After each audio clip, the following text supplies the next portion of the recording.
Jamie Franklin. Hello, Matt. What are we talking about today?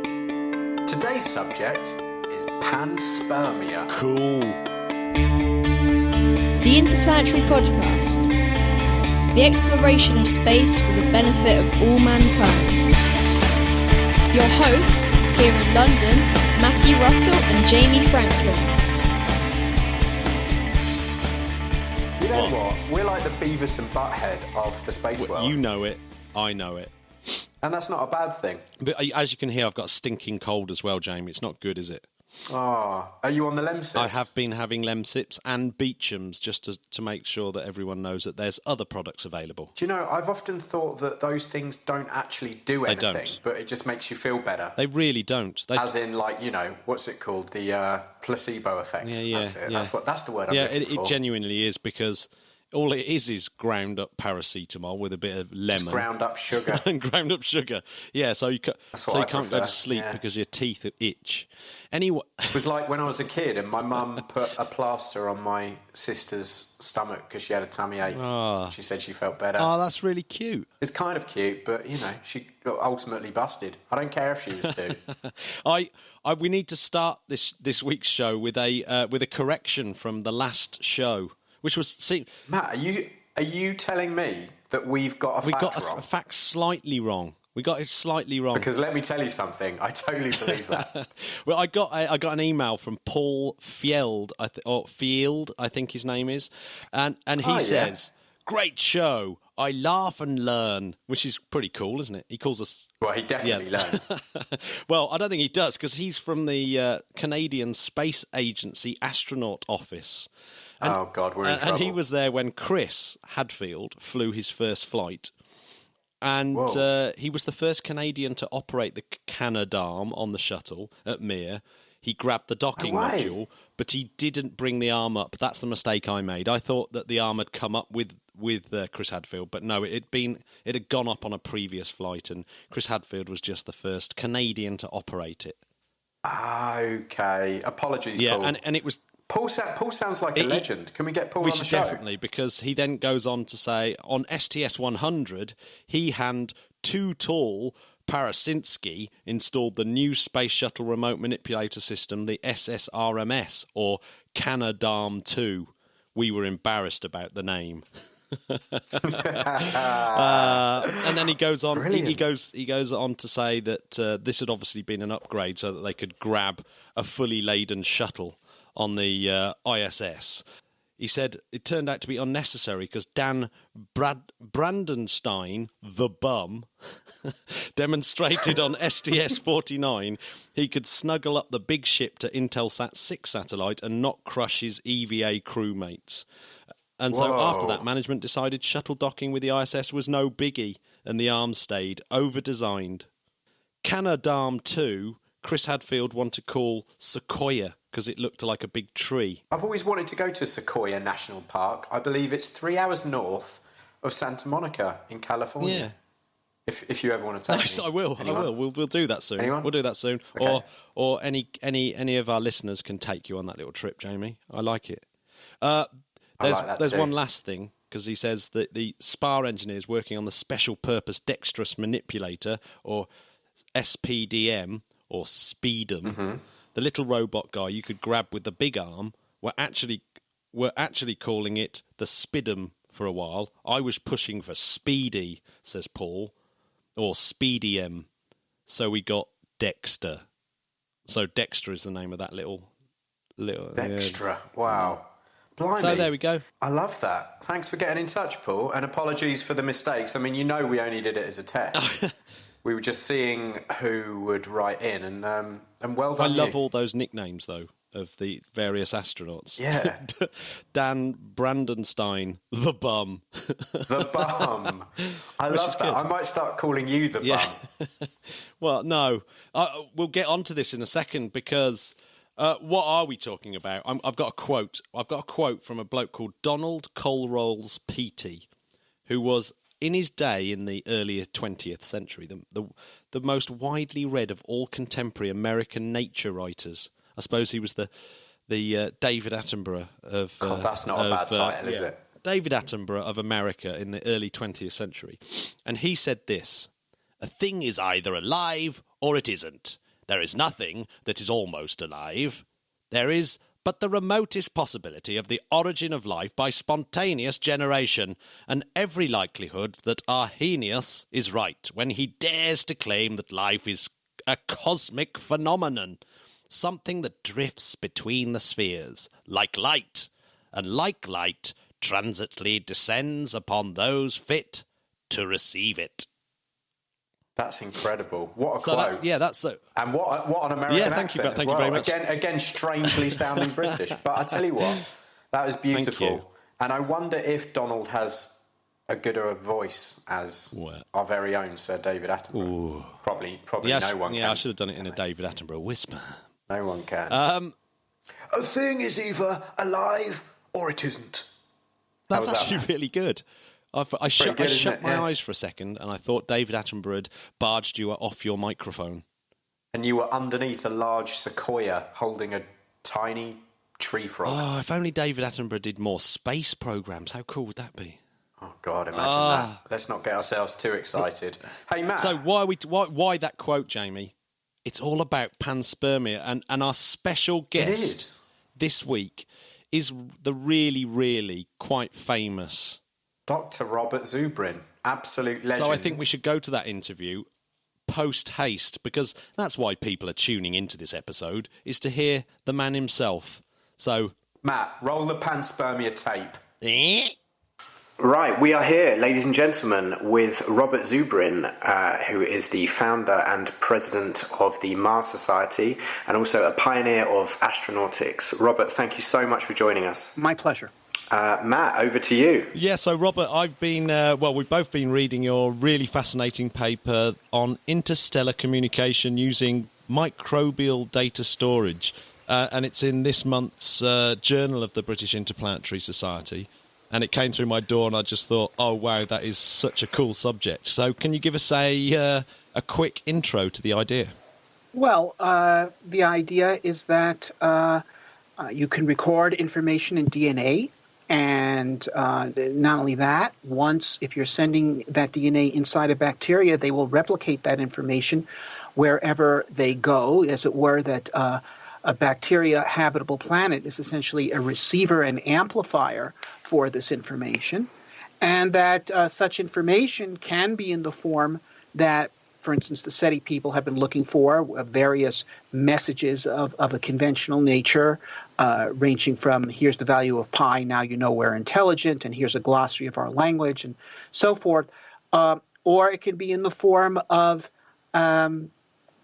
here's what traits you need to accept into your evolution.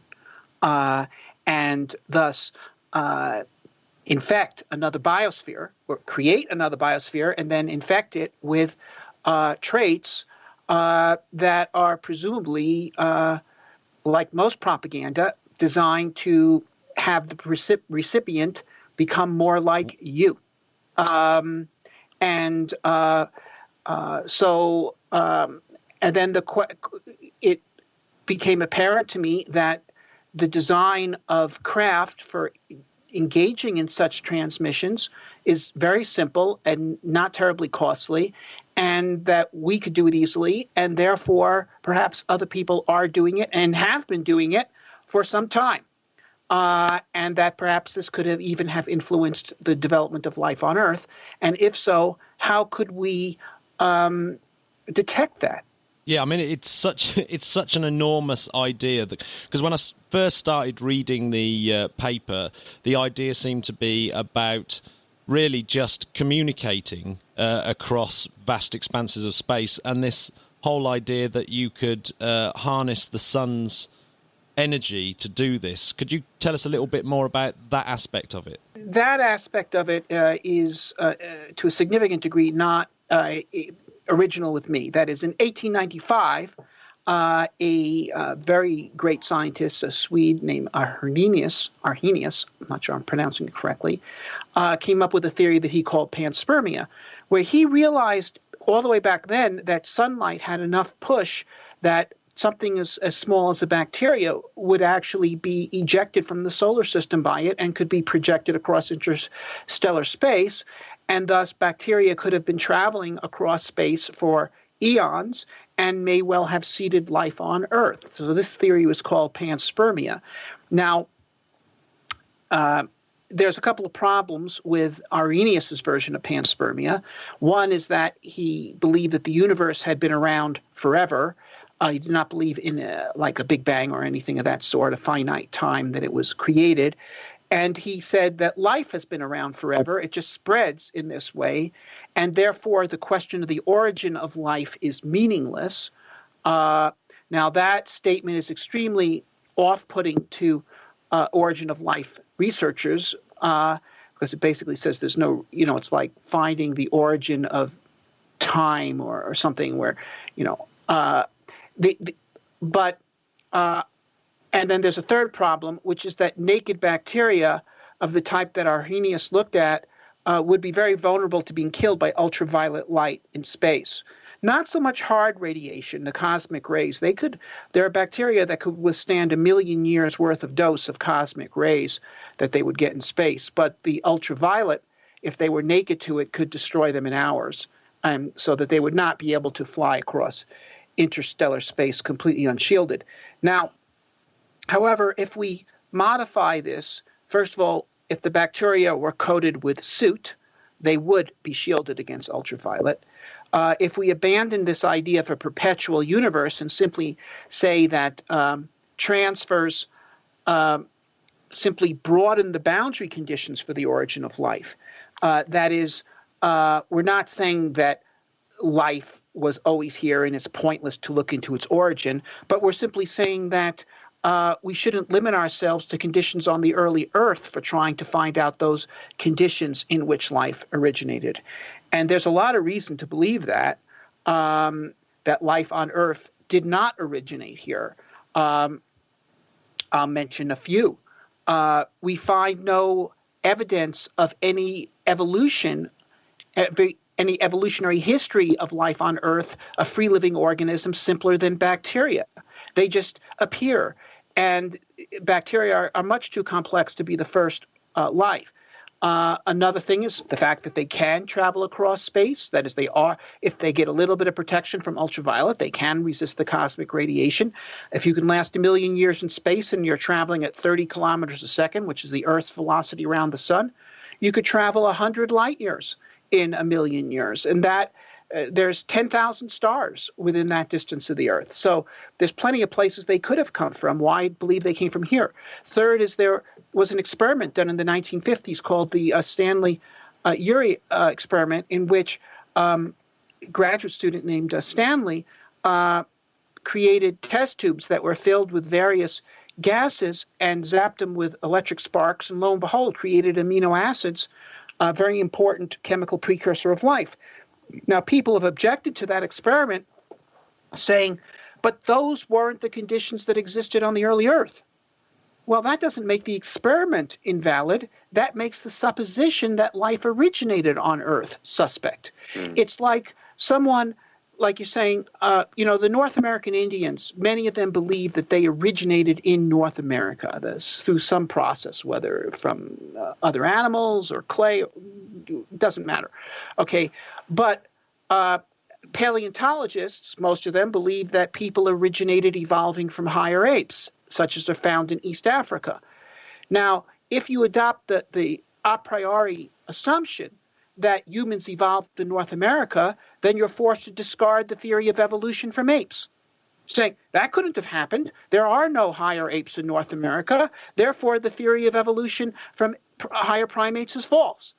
Instead, if you adopt the fact that there is significant evidence of humans evolving from higher primates, then you say, well, the ones that we're closest to were in East Africa, so that's where we probably evolved, and then we spread elsewhere by traveling. Okay? So really, if you want to find out where something originated, you want to look for the place where its conditions for origin were most favorable, rather than and then assume that it originated there and then traveled from there. rather than assume that it originated where you are and then insist that whatever the process was, it must have been able to happen where you are. There's one really interesting aspect to this is when I first started reading it, like I said, I thought it was a way of communicating outwards rather than this whole idea of communicating inwards. If it was that mechanism of communicating outwards, what advantage does it have over, say, radio waves? I'm not ruling out the fact, the idea or the hope that there's someone out there broadcasting at us with radio waves. But this has been investigated now since 1960 without any positive results. And some of the ideas that were advanced in 1960, for instance, was that they would be communicating with a frequency of radio known as S-band, which was quite popular at that time. And they came up with various reasons why this would be the favorite frequency for interstellar communication. Well, S-band is obsolescent today. We use higher frequencies than that today. But okay, let's cut it some slack. Let's say they use the frequencies we use today, X-band.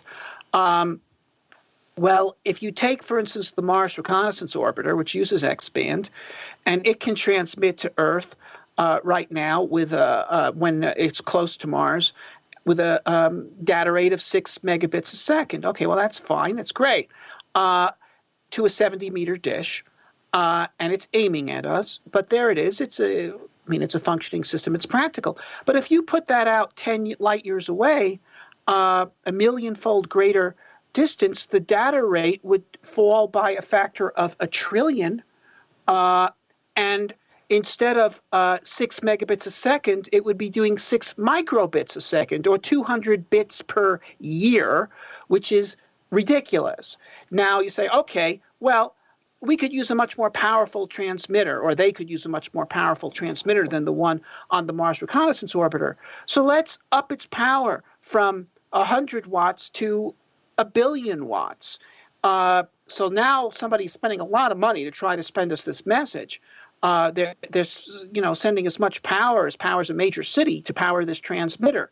And furthermore, we'll give them a 70-meter dish. So yes, you could transmit data that way, but think of the heroic effort that you're doing to try to transmit this data to someone who you don't even know exists or has the technology to hear you. Because you would need an X-band receiver. If someone had transmitted this data to us 100 years ago, we never would have noticed the message. Because also we would have needed to have a 70-meter dish pointed at them. I mean, it's ridiculous. So, we've had human civilization for 5,000 years. We've had complex life on this planet for 500 million years. It's literally only in the past 50 years or so that if anybody had sent us this message and we had been pointed at the right direction, that we would have even known that it came. And furthermore, it's got very limited capacity. And so you say, well, if you're sending messages in this, what would be a more practical way? And so in my paper, I use the analogy of, let's say you're trying to tell a story to the neighborhood children. Okay, you could walk onto people's front porches and tell the story, not knowing whether they're there or not, and walk from porch to porch, hoping that there might be children on that porch while you're telling the story. Or you could leave a copy of Harry Potter on the front porch. Yeah. Okay, and then they might come by later and pick it up and read it. And a lot of those things might get thrown out, it's true, but others might get circulated. And not only that, they might take it and show it to their friends. They might bring it to school. Robert, talking of information, what would you think is the information that we have here on Earth that is worth broadcasting outside? And who would decide that? Well, that's an interesting question. But to me, let's look at it this way. If you had an intelligent species and it did believe that the information worth broadcasting was how to become like it, okay, then that's the species that would get spread around. Yeah. Sure. So from a Darwinian point of view, the right information to be spreading is be like me, okay? It's to spread seeds. It's propaganda. Now, if you're broadcasting to people who you don't know, okay, what are you trying to tell them? Are you broadcasting them Starship plans? Okay, I mean, did we broadcast the Soviets' technical information on Radio Free Europe? No, we broadcasted, we are good, you should want to be like us. And they, with the Radio Moscow, broadcasted in a similar fashion. Okay, it's propaganda. Well, it's very close to propagation. Yeah. In meaning. Mm. And if we're talking in biology, okay, plants spread seeds. And life tries to spread itself around. So if we say, first of all, this, okay, spreading information using radio is very difficult, as we've discussed. Now, we could manufacture microscopic hard drives and have the sunlight push them into interstellar space. That is actual mechanical microscopic hard drives. It would be expensive, but I imagine we could figure out how to do it and hope that somebody finds those drives, figures out how to put them in a compatible computer, then reads our data. And then we send them a message saying, hi, we're from Earth. Here's the collected works of Shakespeare. I hope you find it impressive. Please send us some of your literature. Sure. You see this kind of idea. This is the basic idea of the SETI people. This is, for instance, what is in the movie Contact. And Carl Sagan basically voiced variants of this. First, you send out something like, here's the value of pi. And anybody receiving this realizes this is not random radio noise because it's systematic. And then you say, okay, now that you know we're intelligent, here's a simple glossary so you can understand our messages. And somehow you build up a language. And then you start sending them serious works of literature and history and science. And that's one vision, but I don't think that that's terrifically convincing.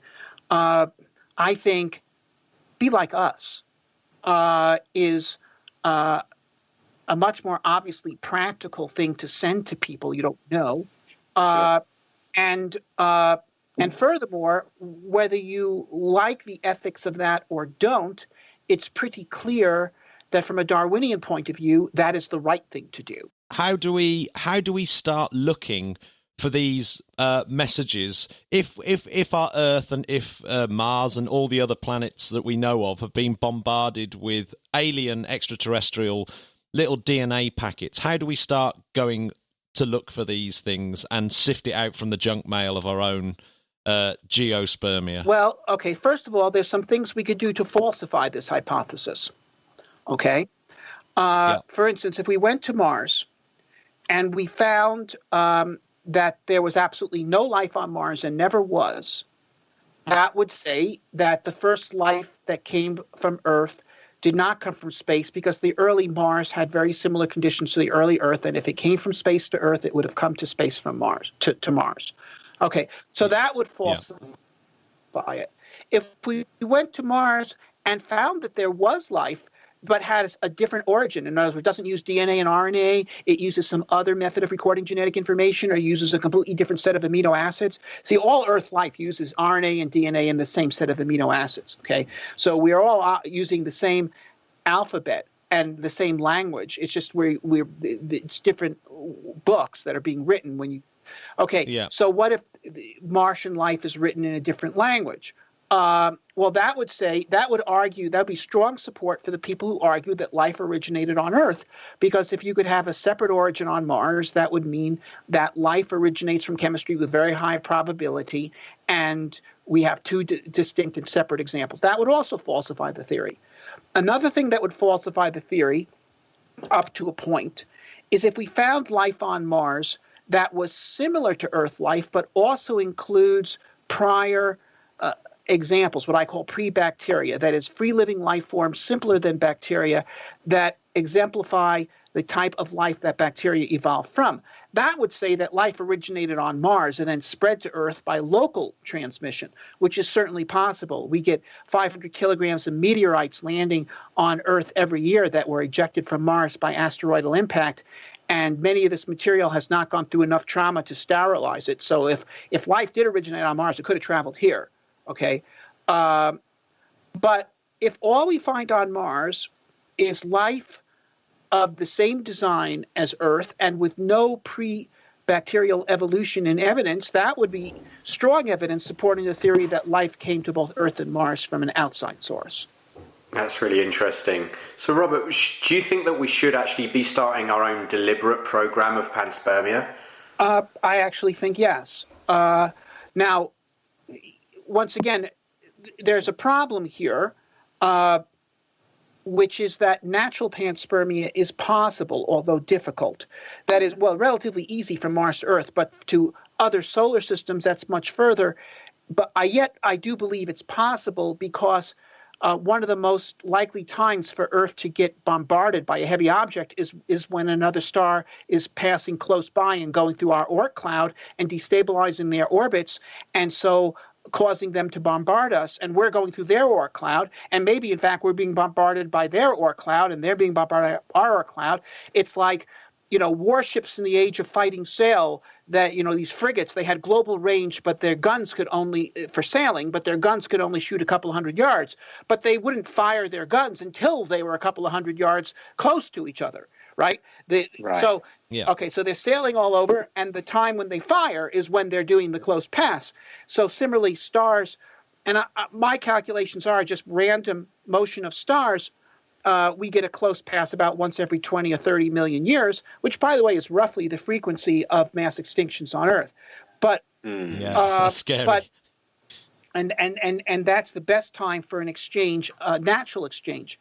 But so if you're looking for artificial, though, here's the thing. Okay, if the bacteria are completely naked, they'll be killed by ultraviolet.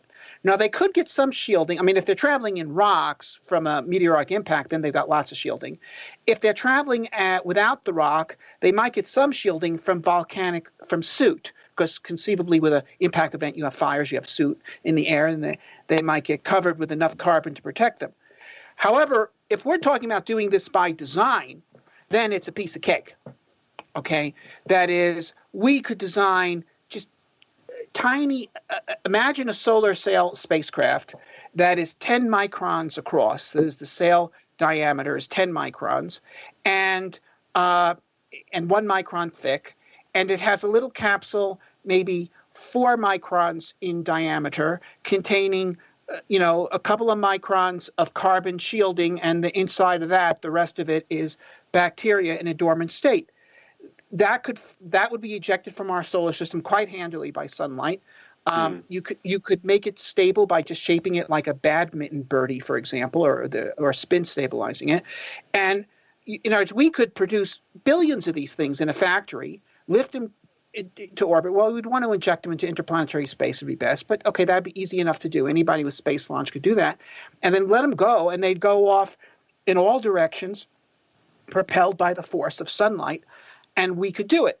And from the point of view of survival of the terrestrial biosphere, one could imagine loading this with the genetic instructions, as it were, a microarch for creating a whole bunch of species that we have on Earth. Now, here's the thing, okay? Bacteria, well, actually all cells, have the DNA they actually use, and there's a whole bunch of extra junk DNA that they're not using. Okay. And for example, last year, these scientists took these chick embryos and they activated certain genes. And when they were hatched, they had teeth. Which were like dinosaur teeth. Now, this is very interesting because this shows, we know that birds are descended from dinosaurs. So in a way, it's not too astonishing that they had in their junk DNA the files, as it were, on how to reassume their past career. In other words, you could get birds with teeth. If birds needed teeth to survive, if there was an evolutionary imperative, my guess is that it would not happen with the birds gradually evolving teeth from tiny teeth and small teeth and medium and big teeth, that they could get it all at once. In other words, just like me, okay, right now I'm a businessman. Before that, I was an engineer working for a large company. Before that, I was a school teacher. Before that, I was a taxi driver. If my company folded, I could go back to work for a big company as a corporate engineer. If I couldn't do that, I could find work as a public school teacher. And if I couldn't do that, I could be a taxi driver. I know how to do all those things, past incarnations of myself. And I think that all species have that data. And we can even see it. Like if you look at any mammal in its embryonic stage, it manifests fish characteristics like gills. You can see it. And this has been known since the 19th century. And a famous scientist, Haeckel, I think it was, said phylogeny recapitulates, I don't know, whatever the hell it was. He meant that evolution or embryology recapitulates the evolutionary history of the species, okay, that you can actually see in its development, these earlier stages. Now, so mice have fish genes, okay, in them, all right? And, but now here's the question. Do fish have mouse genes? Yeah. That is, now, we have no data right now to show that they did, but what if we took a look? What if we started looking at the junk DNA of various species on Earth, and we found in the more primitive varieties the plans, as it were, for things that evolved from them subsequently. Okay, now this smacks of evolution by design, but if those are the facts, those are the facts. Okay, are those genes there or not? Let's have a look. Now, here's an example for you where that would actually be true. If you take the North American Mustang, okay, the wild horses of the American West, okay, a naive biologist might assume that these evolved in that environment. They are well adapted for it. It doesn't seem to pose any serious paradoxes for Darwinism to assume that the Mustangs evolved in the American West. But they didn't. They actually, the horses of the American West are descended from horses that escaped from the Spanish conquistadors. And those horses were not horses ideally adapted to the American West. They had been bred by Europeans for carrying armored knights. So my guess is that if you went through the genome of the Mustang, you would find genes that would allow you to rapidly recreate heavily muscled horses that the Mustangs are descended from, which they would have had no reason to be as wild horses in the American West. These slower, heavy horses for carrying armored knights. This is not the ideal adaptation for a free life on the Great Plains. Okay, but that history is there. Okay, so the Mustangs are a locally adapted species that does have a history of intelligent design in its past. Okay, now, so what I'm saying is this. If somebody, let's say somebody wanted to create the kind of biosphere that we have, and now it could have all been with the initial instructions, or successive wave of instructions could have arrived over time, okay? Or they could all have been in the initial instructions, but our biosphere was only able to pick up on them after it had developed to a certain point. I mean, imagine you're a parent trying to improve the intellectual development of your infant child. Now, you might put in the nursery letter blocks, blocks with the alphabet on them. You might put in picture storybooks. You might put in children chapter books like Harry Potter, and you might put in great works of literature like War and Peace. Now, when the child gets to be around 2 years old, it knows how to play with the letterbox and can actually learn something from them, letter blocks. When it gets to be 4 or 5, it can start appreciating the picture book. When it gets to be 7 or 8, it can start appreciating the chapter book. And when it gets to be 16, it can read literature. But what I'm saying is if you find letter blocks in the nursery, that indicates forward-looking thinking. Okay, certainly if you find the chapter book or so forth, that somebody is got a plan for this kit. All right. Now, so this is another way one could pursue this. We could do DNA analyses and look at the junk DNA that is being carried around by various organisms and see if any of it is forward-looking in its character. Now, you do have some risk here because let's say you did find mouse genes in a fish. Maybe those genes were carried to it from mice by bacteria. Okay, because bacteria can go into the fish and form a transmission. So you'd have to figure out how to sort that out. But I would imagine if you found not just the mouse genes for particular traits, but the whole plan, and the whole plan for everything in between the fish and the mouse, that would be very strong. Absolutely. So, I mean, in your conclusion to the paper, you suggest a manned trip to Mars. What's your sort of main reasoning behind this? Well, there are two reasons. I mean, with respect to this issue, it's scientific. That is, if we go to Mars, we could attempt to falsify this theory in the way that I described earlier. Once again, no life on Mars or a separate origin on Mars or a prior origin on Mars would all falsify this. But equal life on Mars, same life on Mars as on Earth at the microbial level, with the same starting point, would suggest a common origin from outside the solar system.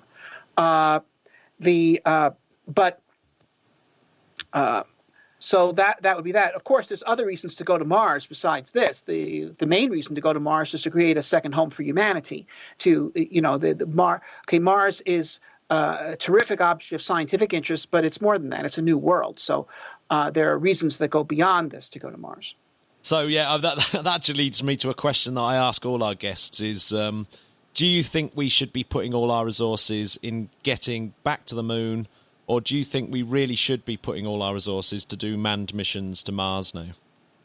Well, I think we should set the goal of humans to Mars, and it should be set on a relatively near-term schedule, such as getting there in a decade, because if you set it for 2 decades, it basically means you're not going to do anything now, and that means that a decade from now, it will still be 2 decades out, okay? If Kennedy had said, let's go to the moon by the year 2000, we still wouldn't be there.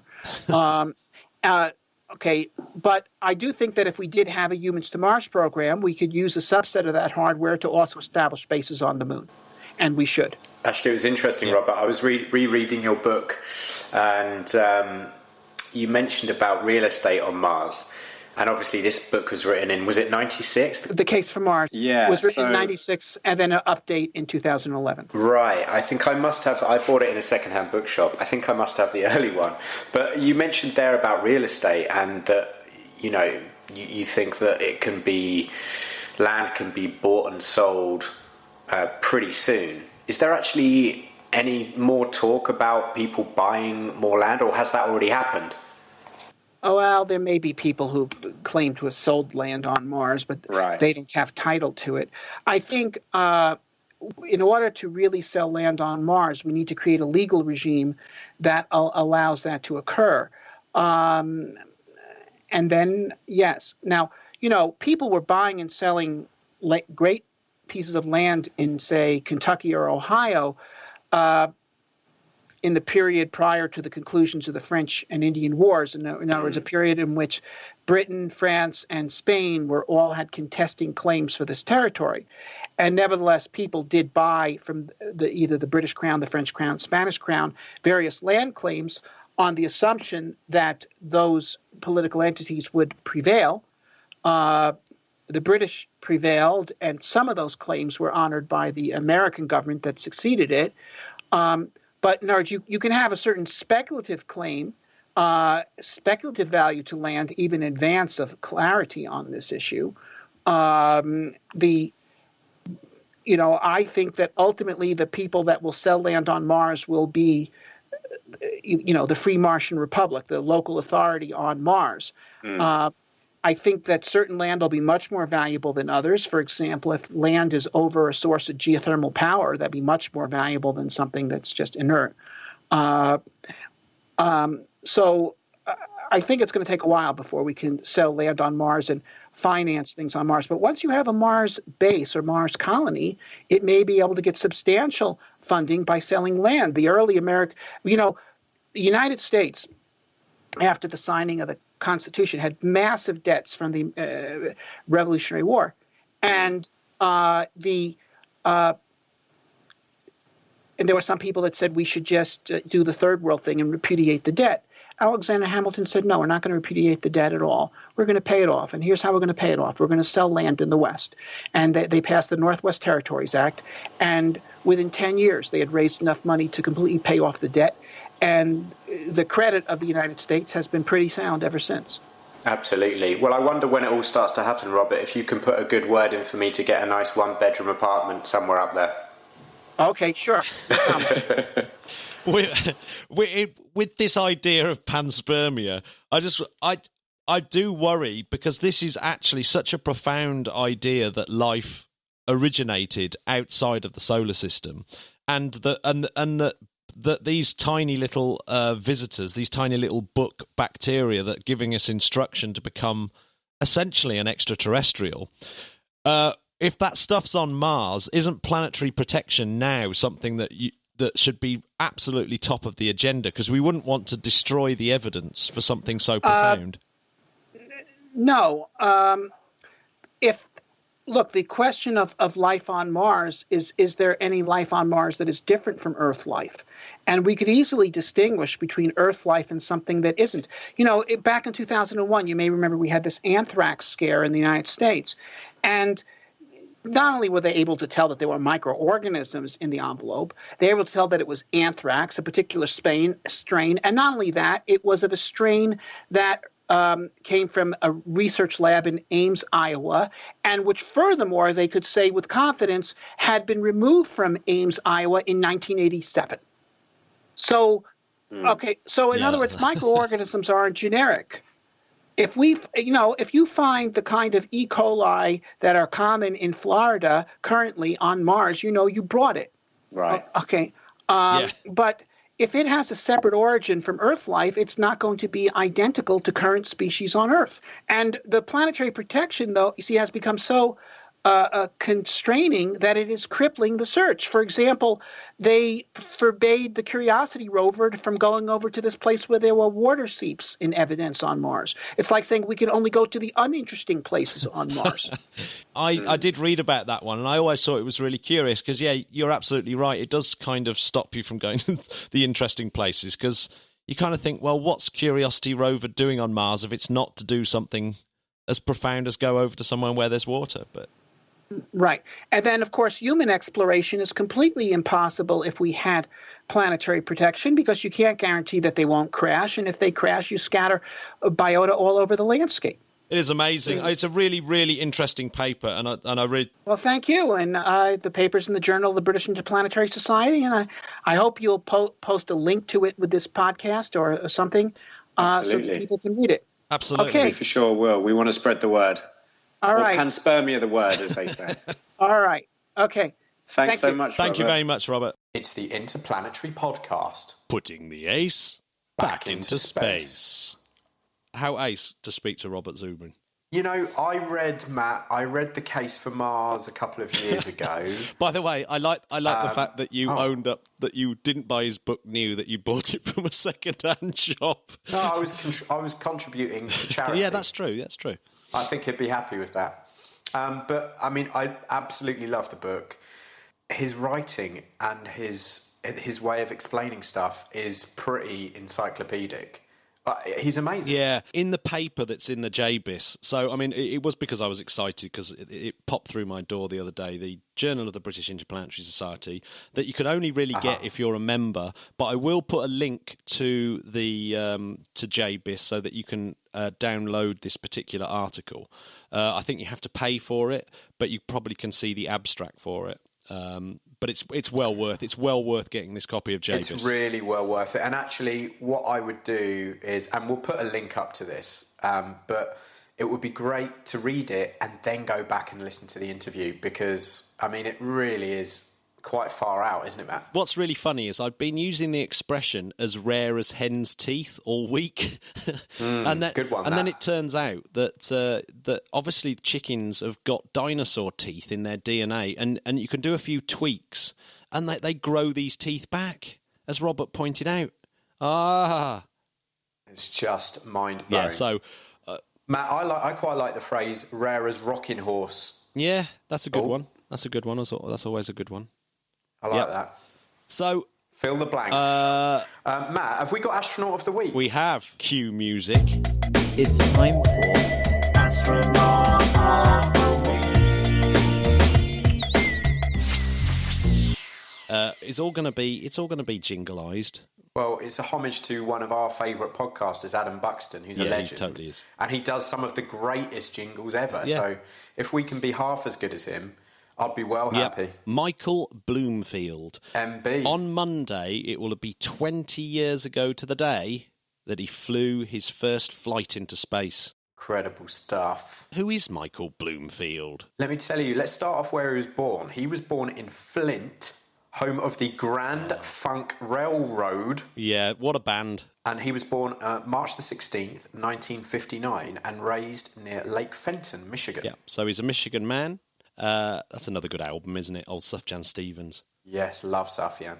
He got his bachelor's degree in 1981 from the US Air Force Academy in engineering mechanics. But the really interesting bit about this is he was the captain of the football team there, American football, of course. Yeah, captain of the football team. And his coach, and I love this name, Dwayne Charles Bill Parcells, a.k.a. the Big Tuna.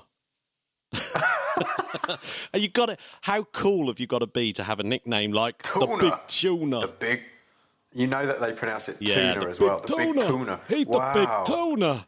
And head coach of the NFL for 19 seasons. Yeah, so he's obviously an excellent American football player, and hopefully he didn't get any brain damage or like they're discovering at the moment, which is pretty horrific for the NFL.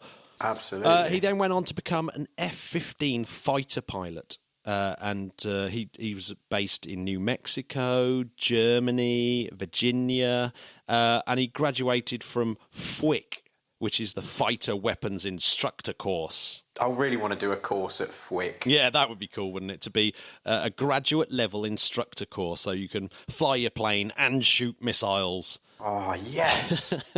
And then, I just need to learn how to fly planes first. And apparently this is quite rare. He then went on to become, after doing FWIC, he then went on to become a test pilot of F-16s, distinguished graduation at Edwards Air Force Base as a test pilot. Standard. So he's obviously a pretty amazing F-16 pilot. Yeah, not too shabby. Then he went and got a Master's in Engineering Management in 93 from Old Dominion University. And that looks like the alumni is very sport and military orientated. So he went on to be selected by NASA in 1994, reporting to the Johnson Space Center in 1995 to oversee various aspects of shuttle operations. Yeah, and I think a lot of that is like the sort of safety aspects of it, which I think he'll return to a little bit later on in his career. So, what was his first flight? Well, it was obviously aboard the STS-86 Atlantis. Oh, he was the pilot, nonetheless. Yeah, that Atlantis, it was the last flight for a while because, yeah, he went off and got refitted and was all kind of jazzed up. Glass cockpit. Where did he fly to? Well, he docked with the Mir, of course. And we've talked about this flight before because it is the flight that took Michael Foale, Brit yes. Michael Foale, on his fourth flight. It also took up the Space Hab, but visited Mir.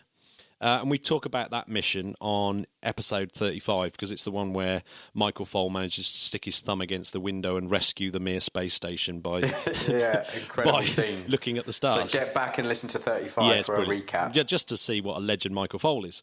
But we're talking about Michael Bloomfield. That must have been confusing, having a couple of Michaels on the shuttle. Do you reckon one of them was called the Bum and the other one was called the Big Tuna? Just to make it easy. Then what did he do? Then what was his next little trip into space? So he piloted the 101st Space Shuttle mission, STS-97 Endeavour. In 2000, to ISS, installing the first US solar arrays and docking port for the Destiny module. So those are the really big, large solar panels that you see on the space station now. So that they were the first really big US ones. Actually, they're not the same ones because they replaced them. But the really cool bit that he did. So he's the pilot on that. And when they detached from the space station, he took the shuttle tail first and did a big hour-long round trip around the station, inspecting it, obviously to make sure it's all cool. And there's lots of cool pictures from that. So that's what he did. He did a kind of tail first, loop the loop of the space station before flying back down to Earth. Incredible scenes. So he went on to command the STS-110 Atlantis in 2002 using the upgrade Block 2 engines. My personal favourite, as you know. Well, absolutely. Again, the International Space Station. Ellen Ochoa. So it's Ochoa. Ellen Ochoa she's pretty high up at NASA these days. So well, it was her final flight, and Jerry Ross became the first person to travel to space 7 times, installing the backbone of the ISS S0 truss, which is literally the main bit that holds everything. Like me with this podcast. You are the backbone. I'm the rock. Well, I don't know why I'm laughing at that because it's in every way it's true. Yeah, it's a big diss, but it's true. No, yeah. Do you know each of those missions the space shuttle flew? How far do you reckon? Oh, I'm going to take a guess here. 4.49 million miles. Do you know what? That's pretty bang on. Yeah. Sometimes it was 4.3, sometimes it was 4.5 million miles. So I reckon he's flown about 13.5 million miles. Jeez. But put that into perspective, that's a third of the distance to Mars when it's at its closest. So that's not bad, is it? It's not bad at all. He's done a long way. Yeah. When he stopped flying, he became the Deputy Director of Flight Crew Operations at Johnson. And then he left NASA and became the Vice President of the Constellation Programme for ATK, which we'll mention in the news a little bit later. The Constellation Programme, of course, turned into SLS and Orion. And that was cancelled. And then nowadays he works as the Vice President and General Manager of Houston-based Oceaneering Space Systems, which is actually a big deal. It's a massive company that developed technologies for working in space and other harsh environments and always wins like all these NASA health and safety awards, although they call them safety and health awards. I don't know if that's an American thing, but... They call them healthy and safe awards? No, safety and health, not healthy and safe. Oh, goodness me, is that what I said? Twisters. Is that what I said? I don't know. Actually, Jamie, I have to apologise. If you listen back to that... the last podcast, you did indeed get the numbers correct when it was backwards. Did I? Yeah, you did. And lots of listeners wrote in to complain. They were complaining that you were bullying me even when I was right. I bullied you live on the podcast. Yeah. How grim is that? It's just what I'm used to. Sorry, Jamie. It's all right. Accepted. As a personal note, he's married to a lady called Laurie Miller and they have 2 children. He enjoys reading, gardening and all sporting activities. And any activity with his children. Matt, that sounds like the bit at the end of your CV when you have to put, what hobbies you enjoy. Yeah. And everyone always puts reading, sports, working with others, I'm a great team player. Yeah. And I work well under pressure. Yeah, do you know what I say when they say, what would you say your biggest weakness is? Do you know what I say? Acne. I always... I have not got acne. I always say, I'd probably say I'm a bit too competitive. Because my thought is that they would think, oh, okay, so he's very tenacious. Yeah. Oh, well, that's a good weakness to have. I'm probably just ever so slightly conceited. I'm just a little bit dangerous around people. Yes. My only weakness is occasionally I commit murder. Oh, God. I'd love to see that. I'd love to see that on a CV. That's the sort of thing you do when you're on job seekers allowance and you don't want to get the job that they sent you exactly. You've got to go for the interview, but you can't quite get the job. So, Matt, what news have we got? What the news? What's been going on in space? So, space news. Tomorrow is the autumnal equinox. What does that mean, please? Well, for American and listeners, that's the fall, the sort of September equinox, I think they call it. Yes. And it marks the day where the Earth's tilt basically means that it evens out, so that you get 12 hours of night and 12 hours of day.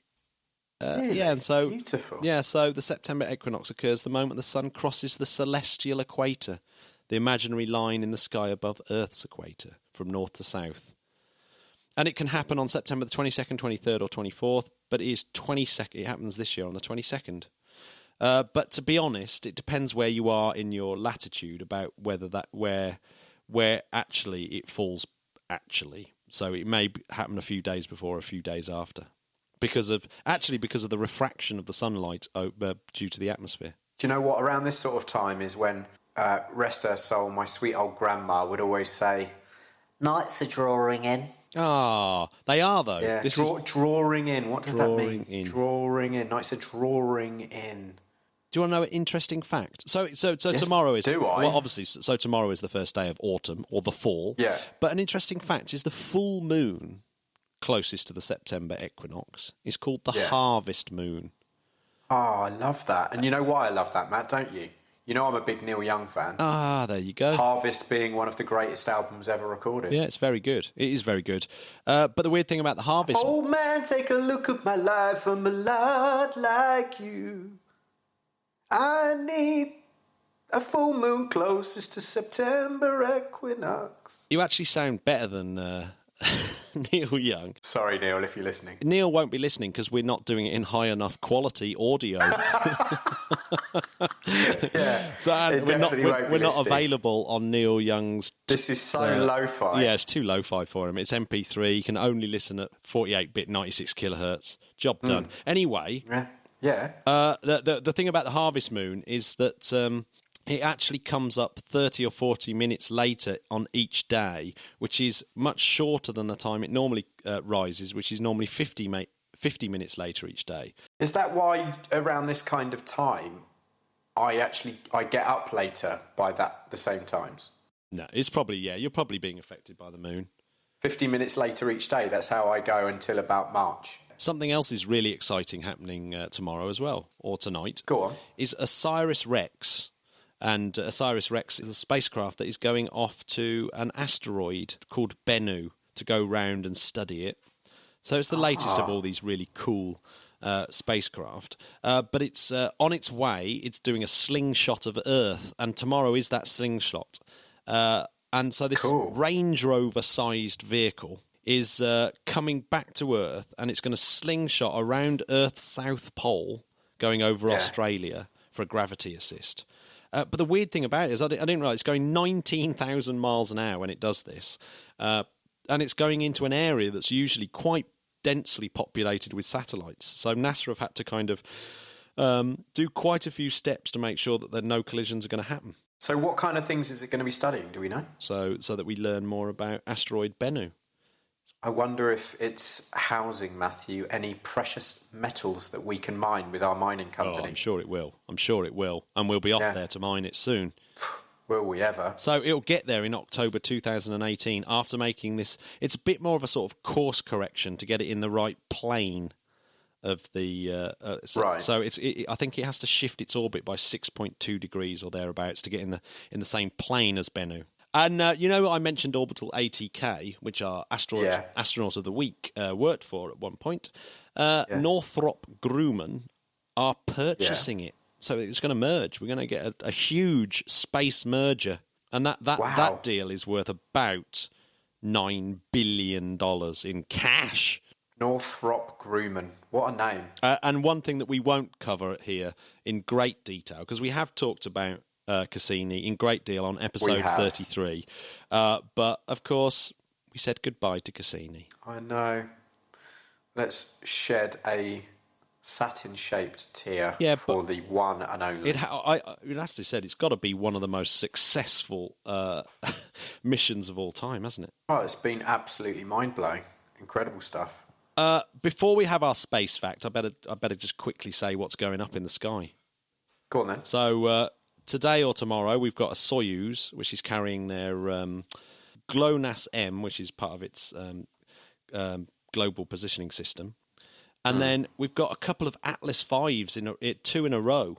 We've got an Atlas V, which is going to have the 5-foot fairing and 4 solid rocket boosters. The big boy is a big one, carrying NROL 42, which is a secret satellite, military thing. And then another one, the Atlas V 421, which is 4-foot fairing and 2 solid rocket boosters. It's carrying NROL 52. Whoa! Yours and my favourite, a Proton. Oh, yes, finally. Beautiful looking rocket with Breeze M upper stage.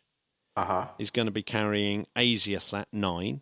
And we've also got the Europeans in action with Ariane 5 carrying an Intelsat 37E and BSat 4A. And that's all in the next week, so that's quite a lot of rocket launches, isn't it? So much better than BSat 3A.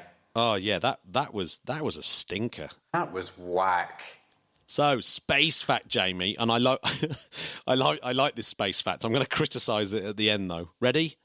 Go on, then. Just a pinhead amount of the sun's raw material could kill a man from 160 kilometres away. Could it kill a woman too? Well, let's break this down. I like this space fact because obviously the sun is pretty deadly. It is. The sun is a deadly laser. Have you forgotten to take your pills? The kids out there will get that reference. Exactly how big is a pinhead, Jamie? Well, we're talking...